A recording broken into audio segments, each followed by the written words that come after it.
Hoy quiero empezar diciendo que cada cristiano es llamado a la madurez espiritual. Dios ha llamado a todos los creyentes a crecer espiritualmente. Y no solo les ha dado su palabra y una relación con Él para contribuir a este crecimiento, sino que también le ha dado dones ministeriales a su iglesia. Estos dones, cuyo dador es Cristo, son para ayudarnos a crecer en nuestra vida cristiana. Cuando procuramos madurar en Cristo, vivimos en cooperación con el Espíritu Santo.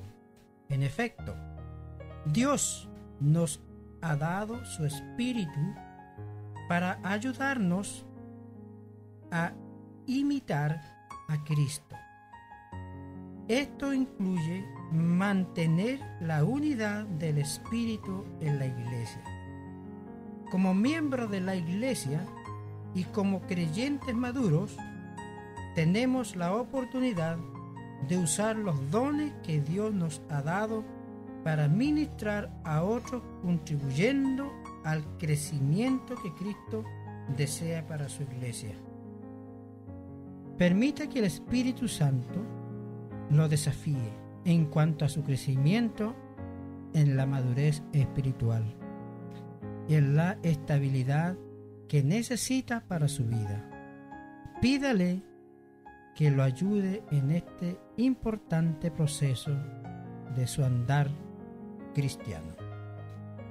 En Efesios 4:1 al 16, yo pues, preso en el Señor, os ruego que andéis como es digno de la vocación con que fuisteis llamados, con toda humildad y mansedumbre, soportándoos con paciencia los unos a los otros en amor, solícitos en guardar la unidad del Espíritu en el vínculo de la paz, un cuerpo, un espíritu, como fuiste llamados en una misma esperanza de vuestra vocación, un Señor, una fe, un bautismo, un Dios Padre de todo, el cual es sobre todos y por todos en todos, pero a cada uno de nosotros fue dada la gracia conforme a la medida del don de Cristo, por lo cual dice, subiendo a lo alto, llevó cautiva la cautividad y dio dones a los hombres. Y eso de que subió, ¿qué es sino que también había descendido primero a las partes más bajas de la tierra? El que descendió es el mismo que también subió por encima de todos los cielos para darnos todo.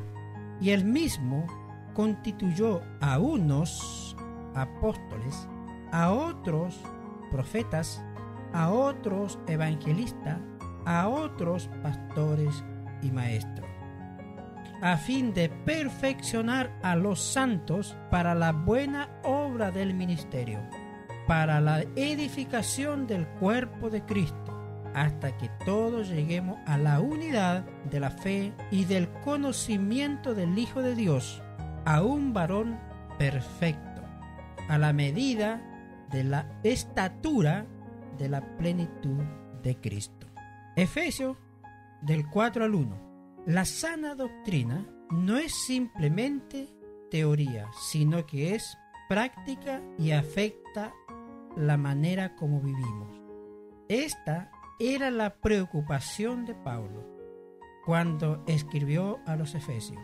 Él quería que la doctrina que ellos aprendieran fuera puesta en obra en su vida diaria. Esto incluía vivir en unidad, pero la unidad solo vendría a medida que anduvieran en humildad y mansedumbre, soportándoos con paciencia los unos a los otros en amor. Versículo 2. Dios llama repetidamente a su iglesia a la unidad. Las divisiones entre el pueblo de Dios pueden traer problemas serios. Ellas pueden impedir que se cumplan los propósitos de Dios para la iglesia en el mundo. La unidad en el Espíritu no es la capacidad de llegar a un acuerdo. La unidad no la crean las personas, es dada a la iglesia por el Espíritu de Dios. El creyente, sin embargo, debe hacer todo esfuerzo posible para guardar la unidad del Espíritu. Versículo 3. Habrá ataques en contra de la iglesia desde fuera, pero nunca deben haber ataques desde dentro del cuerpo. La inmadurez espiritual a menudo separa a los creyentes los unos de los otros. El remedio para la falta de unidad es la paz, que viene por conocer y servir a Cristo. Cuando los creyentes viven en paz con Dios, unos con otros, se logra la unidad. En contraste con las cosas que hacen perder la unidad, hay muchas otras que establecen una base para la unidad. El apóstol Pablo habló de un cuerpo y un espíritu, una misma esperanza, un mismo Señor, una fe, un bautismo y un Dios y Padre de todo. Versículos 4 al 6. Hay más esperanza de alcanzar la unidad en el pueblo de Dios que en cualquier otro grupo. Seguimos a un Señor, tenemos al mismo Padre, compartimos una misma esperanza y guardamos una fe. Además, el mismo Espíritu vive en todos los miembros de la iglesia. La unidad cristiana no significa que todos los creyentes piensan igual. La unidad no significa uniformidad. La unidad cristiana es el producto de la obra del Espíritu. El Espíritu Santo toma a las personas con sus diferentes ideas y les ayuda a amarse, valorando lo que tienen en común y aceptando sus diferencias. Efesios del versículo 7 al 13. Cristo, después de su victoria en la cruz del Calvario y su ascensión al cielo, dio dones a su iglesia. Efesios 4 del 7 al 10. Esos dones son dados a las personas que sirven en áreas específicas. Esos dones son para el beneficio de todos y son para el pueblo de Dios mediante su gracia. Efesios 4:7.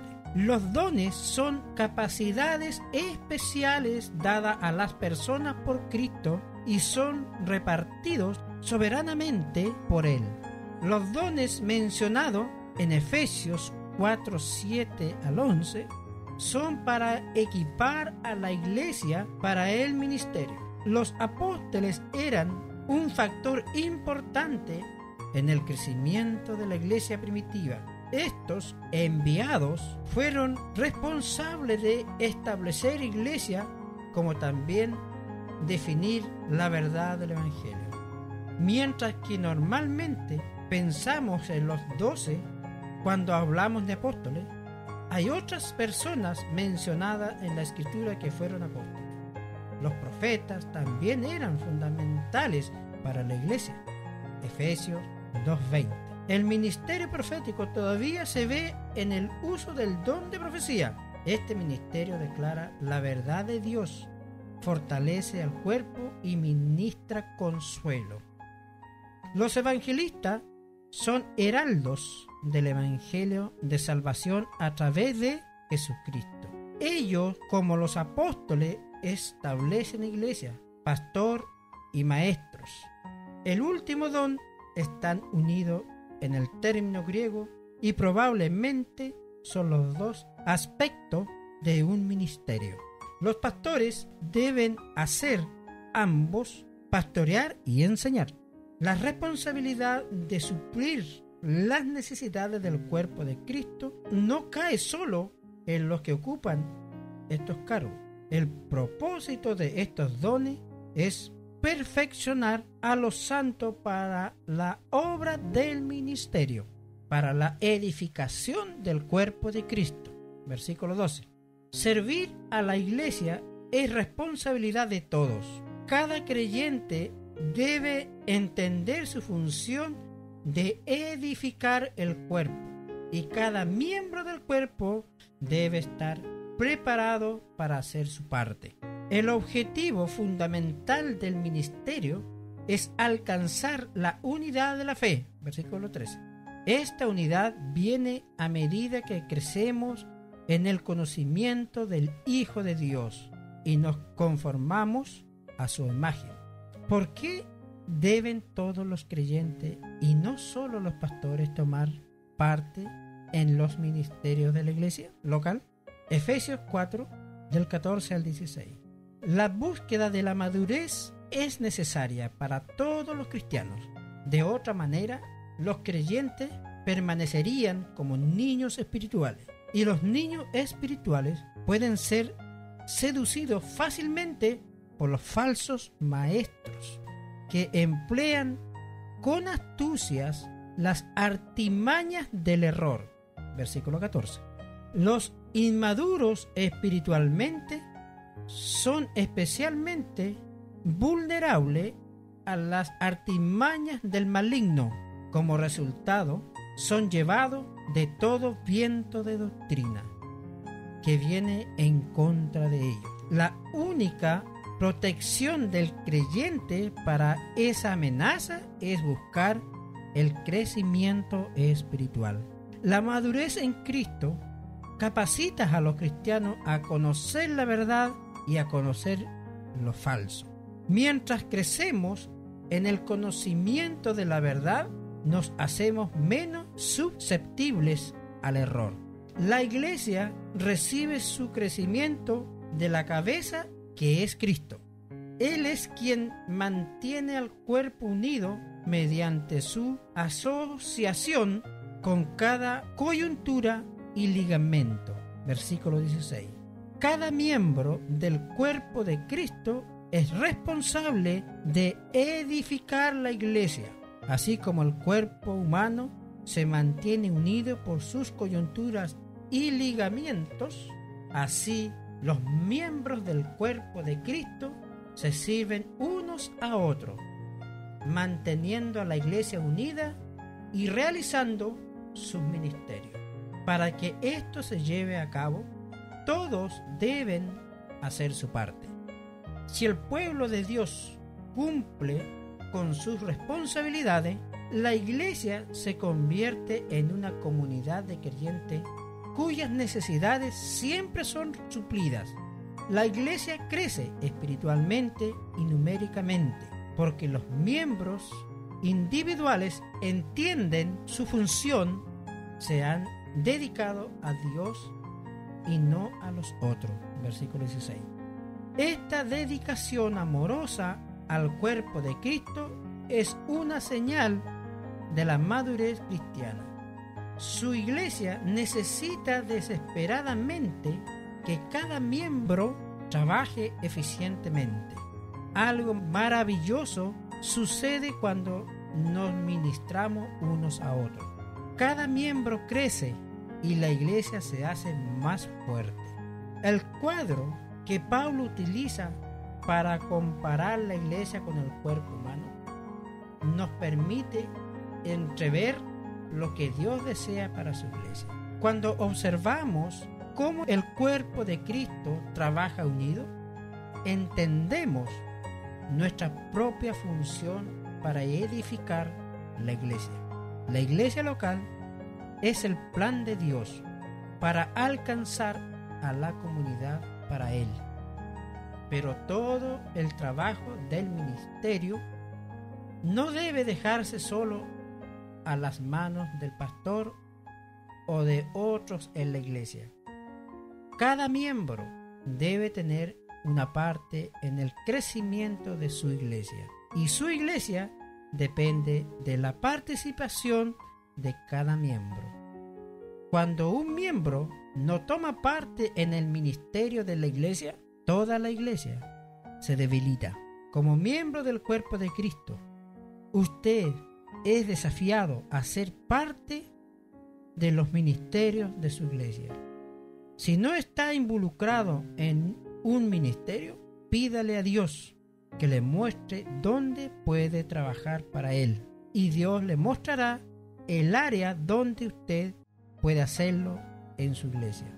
Luego, pídale a su pastor que le instruya cómo usted cumplir lo mejor posible con su parte en beneficio de su iglesia. Amén.